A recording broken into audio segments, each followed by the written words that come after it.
Kanchipuram Varamahalakshmi Silks, the Grand Banarasi Mela. First time ever in Hyderabad starting from November 1st. పాత్రికేయ మిత్రులందరికీ Visakhapatnam city police తరఫున మా నమస్కారాలు తెలియజేసుకుంటున్నాము. ఆ సీతందార్లో నివాసం ఉంటున్న ఆదిత్య వర్మ గారు 27న జూలై 20వ తారీఖున మా వారింటిలో వాళ్ళు క్యాంప్ వెళ్ళారు. ఇల్లు తాళం వేసి క్యాంప్ వెళ్ళారు. తిరిగి వచ్చి వాళ్ళు చూసుకునేసరికి ఇల్లు తాళం పగలగొట్టి ఆ గ్రిల్ ఓపెన్ చేసి ఇంటి లోపలికి వెళ్ళి మాస్టర్ బెడ్రూమ్లో ఉన్న బీరువా నుంచి ఈ నగలు దొంగతనం జరిగాయని చెప్పేసి రిపోర్ట్ ఇచ్చారు. మా ద్వారకా ఎస్ఐ రాజు గారు దాన్ని ఎఫ్ఐఆర్గా నమోదు చేశారు. తర్వాత ద్వారకా సిఐ గారు చక్రధర్ గారి ఆధ్వర్యంలో చాలా ఎఫర్ట్స్ చేశారు. వారి ఇంటి దగ్గర నుంచి ఆ ఏరియాలో ఉన్న సీసీటీవీస్ని, తర్వాత గ్రిల్ పగలగొట్టిన నేరస్తులు, పాత నేరస్తులు గ్రిల్ పగలగొట్టి గ్రిల్ రిమూవ్ చేసి నేరం చేసిన వాళ్ళందరూ కూడా వాళ్ళ యాక్సిడెంట్స్ వెరిఫై చేశారు. గత 3-4 మాసాల నుంచి చాలా శ్రమపడి అల్టిమేట్గా వాళ్ళు క్లూస్ సంపాదించారు. ఇది ఒక పాత నేరస్తుడు అతను బసవ కిరణ్ కుమార్ అని పాత నేరస్తుడు. ఇతని మీద గతంలో కూడా నేరాలు ఉన్నాయి. అటువంటి వ్యక్తి చేశాడనే క్లూస్ సంపాదించుకున్న తర్వాత ఆ కిరణ్ కుమార్ అనే నేరస్తుడి గురించి కూడా చాలా ఎఫర్ట్స్ చేసి అతన్ని పట్టుకుని ఈ బంగారాన్ని, వజ్ర వైఢూర్యాలతో కలిగిన ఈ బంగారు నగల్ని వాళ్ళు డిటెక్ట్ చేయగలిశారు. ఈ డిటెక్షన్లో రాజుగారు, ఎస్ఐ గారు, అతని సిబ్బంది, అలాగే చక్రధర్ గారు, సిఐ గారు దీన్ని చాలా సాటిస్ఫాక్షన్గా చాలా కష్టపడి పట్టుకున్నందుకు వారందరినీ నేను, మా సిటీ పోలీస్ అంతా కూడా అభినందిస్తున్నాం.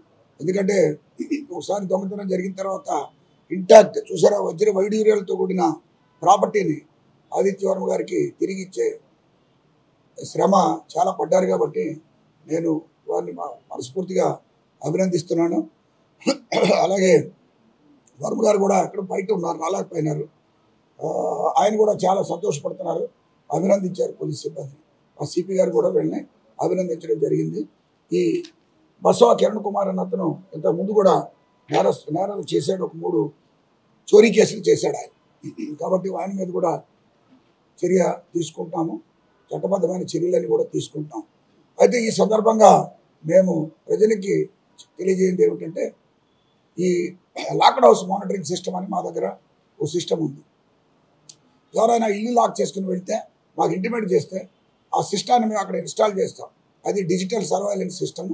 దాని ద్వారా ఎవరైనా ఇంట్లోకి చేరితే, ఇంట్లోకి వచ్చినా, అక్కడ అటెంప్ట్ చేసినా మాకు కంట్రోల్ రూమ్కి సంకేతాలు వస్తాయి. తద్వారా మేము అలర్ట్ చేయగలము, నేరాన్ని నియంత్రించగలం. ఇలా ఎంత వాల్యుబుల్ ప్రాపర్టీస్ పోయిన తర్వాత దొరకడం అనేది చాలా కష్టమైన పని. చాలా శ్రమతో వచ్చి పోలీసులు చేశారు. కాబట్టి ఇటువంటి దానికి ఆస్కారం ఇవ్వకుండా ఉండాలంటే లాక్డ్ హౌస్ మానిటరింగ్ సిస్టమ్ని చక్కగా వినియోగించుకోవాలి. అలాగే కెమెరాలు కూడా, ప్రతి వాళ్ళు కూడా కెమెరాలు, సీసీటీవీ కెమెరాలు పెట్టుకోవాలి. సీసీటీవీ కెమెరాలు ప్రస్తుతం ఏమీ అంత పెద్ద ఎక్స్పెన్సివ్ కాదు, భరించలేని స్థితిలో ఏమీ లేవు. బట్ ఆ సీసీటీవీ కెమెరాలు పెట్టుకుంటే మీరు ఎక్కడైనా మీ ఫోన్లో చూసుకోవచ్చు, మీ ఇల్లు పరిస్థితి చూసుకోవచ్చు, మీ ఆస్తి పరిస్థితి చూసుకోవచ్చు. అది తద్వారా నేరస్తుని పట్టుకోవడానికి కూడా చాలా ఉపయోగపడుతుంది. కాబట్టి ప్రజలందరూ కూడా ముందుకొచ్చి సీసీటీవీ కెమెరాలు విరివిగా పెట్టుకొని సీసీటీవీ కెమెరాల ద్వారా నేర నియంత్రణకి ఉపయోగపడాలని ప్రజలను కూడా మీ ద్వారా అర్థిస్తున్నాను. సీసీటీవీ కెమెరాస్, అది ఒక కెమెరా ఉంటే 100 మంది పోలీసులతో సమానం. మీ ఇంటి దగ్గర 100 మంది పోలీసులు పెట్టుకున్నట్టు. కాబట్టి సీసీటీవీస్ ఇన్స్టాల్ చేయండి. మీరంతా కూడా మీరు సేఫ్గా, సెక్యూర్గా ఉండండి. సెక్యూర్ సమాజాన్ని మేము అందించడానికి మాతో పాటు మాకు సహకరించండి అని మీ ద్వారా ప్రజలకు విజ్ఞప్తి చేస్తున్నాం. Thank you very much.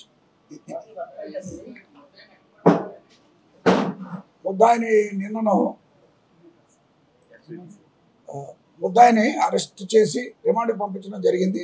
ఈ ప్రాపర్టీ అతను కన్ఫెషన్ 5/8న అతను అరెస్ట్ చేసి రిమాండ్కి పంపించడం జరిగింది. ఈ ప్రాపర్టీ అతను కన్ఫెస్ చేసిన తర్వాత దీన్ని ఆయన ఒక ముత్తూట్ ఫైనాన్స్ కంపెనీలో ఈయన హైదరాబాద్లో దీన్ని కొదవ పెట్టేశాడు. మళ్ళీ హైదరాబాద్ పోయి మా ఎస్ఐ గారు పాపం శ్రమకు వచ్చి అక్కడ వాళ్ళందరితో ఫైట్ చేసి ఈ ప్రాపర్టీని అంతా కూడా తీసుకురావడం జరిగింది.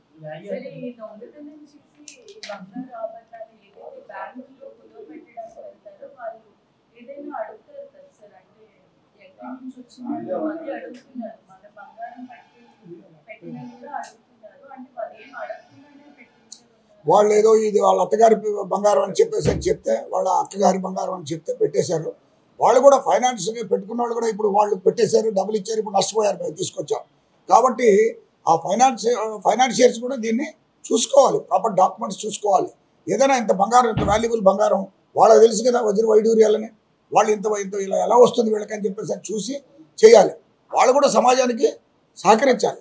వాళ్ళు కూడా ఏదో వాళ్ళ స్వలాభం కోసం ఇలాంటివి చేస్తే ఇప్పుడు వాళ్ళు డబ్బు ఇచ్చేశారు, ఈ బంగారం సీజు అయిపోయింది, వాళ్ళు కూడా నష్టపోతున్నారు. కాబట్టి ఇలాంటి ప్రికాషన్స్ వాళ్ళు కూడా తీసుకోవాలని మీ ద్వారా వాళ్ళకి తెలియజేస్తారు.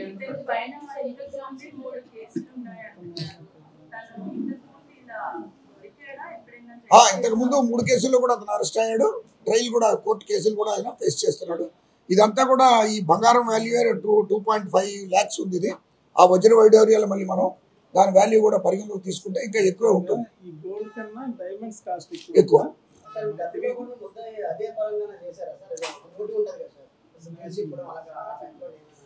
ఇంతకుముందు ఆయన చైన్ స్నాచింగ్ చేసేవాడు, ఇప్పుడు దీనికి మారాడు. నేరస్తుడు అప్గ్రేడ్ అయ్యాడు. చైన్ స్నాచింగ్ నుంచి గ్రిల్ తీసేసి ఇంట్లోకి వెళ్ళి నేరాలు చేయడం చేశాడు.